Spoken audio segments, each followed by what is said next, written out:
열린문 성도 여러분, 안녕하세요. 성경 정독 월요 팟캐스트 묵상과 기도에 함께 하시는 모든 분들을 환영합니다. 오늘 하루 주시는 말씀을 통해 우리와 긴밀히 동행하시는 하나님을 느끼는 복된 시간 되시길 바랍니다. 오늘 함께 묵상하실 본문은 욥기 19장 말씀입니다. 먼저 요약문을 읽어드리겠습니다. 욥은 친구들로부터 버림받았다는 느낌을 갖고 있습니다. 또한 욥은 자신의 무죄와 억울함을 여러 차례 하나님께 호소했음에도 불구하고 하나님이 여전히 침묵하심으로 정의가 사라진 듯한 상황을 만드셨다고 하나님께 불편한 감정을 드러냅니다. 하나님이 자신의 영광을 거둬가시고 자신의 희망을 빼앗으셨다고 말합니다. 욥은 자신의 대속자, 기업 물을 자가 자신의 정당함을 입증해 줄 것이라는 희망을 붙들고 있습니다. 그래서 죽음 이후에도 하나님을 보게 될 것이라고 말합니다. 이 구절은 우리의 영원한 대속자 되시며 그로 말미암아 은혜의 보좌 앞에 우리를 세워주실 예수 그리스도와 연결됩니다. 함께 욥기 19장 말씀을 정독하시겠습니다. 욥기 19장. 욥이 대답하여 이르되 너희가 내 마음을 괴롭히며 말로 나를 짓부수기를 어느 때까지 하겠느냐. 너희가 10번이나 나를 학대하고도 부끄러워 아니하는구나. 비록 내게 허물이 있다 할지라도 그 허물이 내게만 있느냐. 너희가 참으로 나를 향하여 자만하며 내게 수치스러운 행위가 있다고 증언하려면 하려니와 하나님이 나를 억울하게 하시고 자기 그물로 나를 애워싸신 줄을 알아야 할지니라. 내가 폭행을 당한다고 부르짖으나 응답이 없고 도움을 간구하였으나 정의가 없구나. 그가 내 길을 막아 지나가지 못하게 하시고 내 앞길에 어둠을 두셨으며 나의 영광을 거두어 가시며 나의 관모를 머리에서 벗기시고 사면으로 나를 헐으시니 나는 죽었구나. 내 희망을 나무 뽑듯 뽑으시고 나를 향하여 진노하시고 원수같이 보시는구나. 그 군대가 일제히 나와서 길을 도두고 나를 치며 내 장막을 둘러 진을 쳤구나. 나의 형제들이 나를 멀리 떠나게 하시니 나를 아는 모든 사람이 내게 낯선 사람이 되었구나. 내 친척은 나를 버렸으며 가까운 친지들은 나를 잊었구나. 내 집에 머물러 사는 자와 내 여종들은 나를 낯선 사람으로 여기니 내가 그들 앞에서 타국 사람이 되었구나. 내가 내 종을 불러도 대답하지 아니하니 내 입으로 그에게 간청하여야 하겠구나. 내 아내도 내 숨결을 싫어하며 내 허리의 자식들도 나를 가련하게 여기는구나. 어린아이들까지도 나를 업신여기고 내가 일어나면 나를 조롱하는구나. 나의 가까운 친구들이 나를 미워하며 내가 사랑하는 사람들이 돌이켜 나의 원수가 되었구나. 내 피부와 살이 뼈에 붙었고 남은 것은 겨우 잇몸뿐이로구나. 나의 친구야, 너희는 나를 불쌍히 여겨다오. 나를 불쌍히 여겨다오. 하나님의 손이 나를 치셨구나. 너희가 어찌하여 하나님처럼 나를 박해하느냐. 내 살로도 부족하냐. 나의 말이 곧 기록되었으면 책에 씌어졌으면 철필과 납으로 영원히 돌에 새겨졌으면 좋겠노라. 내가 알기에는 나의 대속자가 살아계시니 마침내 그가 땅 위에 서실 것이라. 내 가족이 벗김을 당한 뒤에도 내가 육체 밖에서 하나님을 보리라. 내가 그를 보리니 내 눈으로 그를 보기를 낯선 사람처럼 하지 않을 것이라. 내 마음이 초조하구나. 너희가 만일 이르기를 우리가 그를 어떻게 칠까 하며 또 이르기를 일의 뿌리가 그에게 있다 할진대 너희는 칼을 두려워할지니라. 분노는 칼의 형벌을 부르나니 너희가 심판장이 있는 줄을 알게 되리라. 억울한 일을 당해본 적 있으십니까? 내가 하지 않은 잘못을 뒤집어 쓰거나 내가 한 작은 잘못이 지나치게 과장되어 사람들 사이에서 회자되고 내가 공들여 수고한 것이 또 누군가의 잘못된 행동으로 수포로 돌아가는 그런 일 말이죠. 그런 일을 겪으면 낙심과 절망감, 경우에 따라서는 참담함까지 느끼게 됩니다. 인간은 한순간도 의미를 가지지 않는 순간은 없기 때문에 그런 일을 당하면 삶의 무의미성을 느끼게 됩니다. 그런데요, 그런 억울함을 겪게 되면 거의 예외 없이 다른 어려움이 또 찾아옵니다. 그것은 바로 내 고통을 이해하지 못하는 사람들의 말을 듣는 것입니다. 가족의 죽음을 당하거나 본인이나 자녀가 장애를 갖게 되거나 희귀한 병을 앓으면서 남모를 불편함 속에서 살아가는 사람들은요, 1차로 경험하는 그 사고와 그 장애와 그 질병의 아픔도 크지만요, 2차로 오랜 시간 다가오는 외로움, 이해받지 못함, 그것도 그 못지않게 크게 다가옵니다. 저는 이것을 고통의 특수성이라고 말하고 싶습니다. 동병상련이라는 말이 무색하게 같은 질병도 각 사람에게 각기 다른 질병일 수 있고 같은 가족의 죽음도 각 사람에게 각기 특수한 의미를 갖습니다. 억울함도 각기 다른 모양의 억울함이라는 것이죠. 그래서 억울했고 아팠던 사람이 또 다른 억울하고 아픈 사람에게 상처를 주는 아이러니도 있습니다. 그렇기 때문에 고통은 매우 특수한 것입니다. 우리는 욥기에서도 동일한 것을 발견합니다.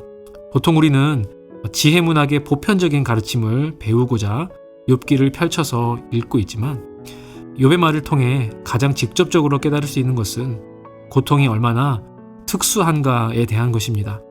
욥이 겪는 일들은 하나님에게서 온 것이며 그는 무척 하나님께 억울한 마음을 갖고 있습니다. 불의한 세계 앞에서 아무것도 바꿀 수 없고 자기 자신도 구제할 수가 없습니다. 아내는 하나님을 욕하고 죽으라고 하고 자신을 동정하기 위해 찾아온 친구들도 섣부른 선의와 경건한 조언들이 되레 상처가 되는 상황을 맞습니다. 그는 철저히 외로운 상태에 있고 이해받지 못하는 상황에 처해 있습니다. 욥기 19장에서 욥은 자신이 이유가 분명하지 않은 그러한 특수한 고통 가운데 있으며 이를 대하는 친구들의 장황하고 경건하기까지 한 말들이 자신을 힘들게 한다고 말합니다. 2절에서 6절까지는 이렇게 말합니다. 너희가 내 마음을 괴롭게 하고 말로 나를 산산조각내고 있지 않느냐.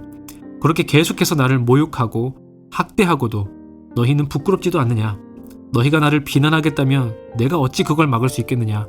하지만 나는 하나님에 의해 아주 억울한 처지에 놓여 있다는 것을 알아주었으면 좋겠다. 7절부터 12절까지의 욥은 이제 하나님 앞에서 자신이 겪는 억울함을 이렇게 토로합니다. 하나님, 저는 강도를 만난 외로운 피해자인데 지나가는 사람 중 한 사람도 돌봐주는 이가 없습니다. 주님, 저는 산사태를 만나서 길을 잃은 여행객과 같은데 너무 어두워서 출구를 찾을 수가 없는 상황에 있습니다. 주님, 저는 존경을 받고 권위가 있던 마을에 존경받는 어른이었는데 이제 사람들로부터 모욕을 받고 따돌림을 당하고 있습니다. 저는 볼품없는 작은 장막에서 지내는 저에게 하나님의 군대가 나와서 사방을 둘러싸고 저를 적대하는 것처럼 보입니다. 13절에서 19절까지는 가까운 친척과 집안의 종들과 가족들 모두가 나를 대하는 태도가 달라졌음을 느낍니다. 사실 관계라는 것이 그렇습니다. 관계는 서로 주고받는 대화로만 이루어지는 것이 아닙니다. 관계는 현실적으로 어떤 이익을 나눌 수 있느냐, 서로가 서로에게 무엇을 공감해 줄 수 있느냐, 상대방에게 어떠한 장래를 기대할 수 있느냐 하는 복합적인 것과 관계됩니다. 물질에서, 관계에서, 또 자기 자신의 건강에서 욥처럼 모든 것을 다 잃은 사람은요, 자연히 기존의 관계도 변질되고 오로지 그 곁에는 동정심 하나로 자리를 지켜줄 수 있는 극소수의 사람만 남겨지게 됩니다. 20절에서 25절까지는요, 그는 자신의 슬픔을 이렇게 묘사합니다. 친구들아, 나는 뼈만 앙상한 몸이 되었다. 너무 구박하지 말고 나를 생각해 주었으면 좋겠다. 하나님의 손이 나를 치셨는데 너희까지 하나님이라도 됐냐 나를 정죄하고 구박해서 되겠느냐. 내 목소리는 너희의 생각에 닿지 않고 내 마음은 누구의 공감도 받지 못하는구나. 차라리 아무 인격이 없는 내 말을 비망록에 기록하고 아무 생각이 없는 바위 위에라도 새겨주었으면 좋겠다. 적어도 그것만큼은 나를 기억해 줄 수 있으니까. 25절 26절에서 욥은 이제 절망이 자신을 압도하도록 내버려 두지 않습니다. 그의 손에 닿는 것은 고통과 외로움과 억울함 뿐이지만 그는 믿음의 긴 손을 뻗어 당장 위로와 해결책을 주지 않는 하나님께로 닿습니다. 믿음은 닿지 못하는 데에 닿게 하는 일종의 도약과 같습니다. 그는 이렇게 말합니다. 자신을 억울하게 하시고 오랜 시간 침묵하시고 괴롭히시는 그 하나님이 곧 자신의 대속자이기도 하다고 말이죠. 내가 아는 하나님, 그 하나님은요, 나의 대속자가 되실 분이다. 마침내 이 티끌 같은 현실 위에 하나님이 발을 디디실 것이고 나의 잃어버린 것을 되찾아 주실 것이다 라고 하는 확신을 말합니다. 이것이 바로 믿음입니다. 여기서 대속자라고 번역된 히브리어는 고엘입니다. 룻기에서 친족의 잃어버린 땅을 값을 주고 되찾아주는 것을 고엘이라고 하죠. 또 민수기 35장에서는요. 살해당한 친족의 복수를 대신 갚아주는 것을 피의 고엘이라고 부릅니다. 피의 보복자라고 번역을 하죠. 그러니까 이 고엘이라는 말의 뜻은 누군가를 대신해서 그의 잃어버린 것을 회복시켜주고 되찾아주고 원래 상태로 돌려주는 사람을 의미합니다. 무고한 피에 대해서 복수하는 것은요, 죽임당한 사람에게서 잃어버린 정의를 되찾아주는 것입니다. 룻기에서 잃어버린 땅을 되찾는 고엘은 하나님이 물려주신 기업의 땅을 값을 주고 되찾아주는 것입니다. 욥은 세상에 자신의 고엘을 한 사람도 가지고 있지 않았습니다. 누구도 그의 잃어버린 정의, 짓밟힌 정의를 회복시켜주지 않았습니다. 누구도 그의 잃어버린 재산과 그의 망가진 관계와 그의 내동댕이 쳐진 명예를 되찾아주지 않았습니다. 그러나 욥은 하나님에 대해 내가 안다 라고 고백하면서 이렇게 말하고 있습니다. 내가 평생 섬겨왔고 신뢰해온 그 하나님을 내가 아는데 그분이야말로 내 고엘이 되실 것이다. 이 세상에 나의 고엘이 될 사람, 나의 잃어버린 것을 되찾아줄 아무도 없지만 나의 하나님이 나타나서 나의 고엘이 되실 것을 믿는다 라고 이렇게 믿음의 도약을 하고 있습니다. 말씀을 맺겠습니다. 욥기 19장에서 욥이 보여주는 신앙생활의 단면이 있습니다. 그것은 무엇입니까? 우리가 이 불의하고 혼란한 세상에서 잃어버린 모든 복들을 되찾는 과정이 바로 우리의 신앙생활이라는 것입니다. 욥은 극단적인 형태로 질병에 걸리고 재난을 당하고 재산과 관계와 명예를 다 잃었습니다. 하지만 욥은 자신이 아무것도 아님을 더욱 절감합니다. 어느덧 이런 생각에 도달하게 되죠. 내게 주어진 모든 것이 다 은혜였다는 것을 사심 깨닫습니다. 자기가 잃어버린 것에 대해서도 새로운 깨달음을 얻게 됩니다. 애초에 내 것이 아니었는데 나에게 주어진 것이다. 그래서 하나님이 걷어가신다 한들 그러지 말란 법이 어디 있겠는가.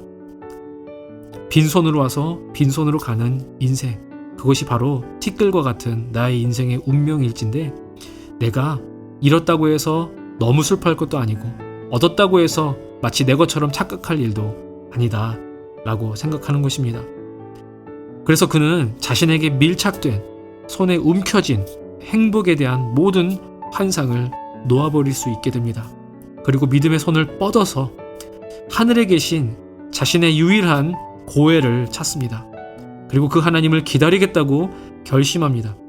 언젠가 주께서 오셔서 나를 만나실 것이고 내가 잃어버린 명예와 관계와 삶의 의미들을 되찾게 해줄 고엘이 되시리라. 우리의 신앙생활이 우리의 잃어버린 많은 것들을 되찾아 주실 하나님을 기다리고 의지하는 것이 될 수 있기를 주님의 이름으로 축원합니다. 네, 다 함께 기도하시겠습니다. 교회 공동체를 위해 기도할 때에는 성도의 가정 생활을 위해 기도합니다.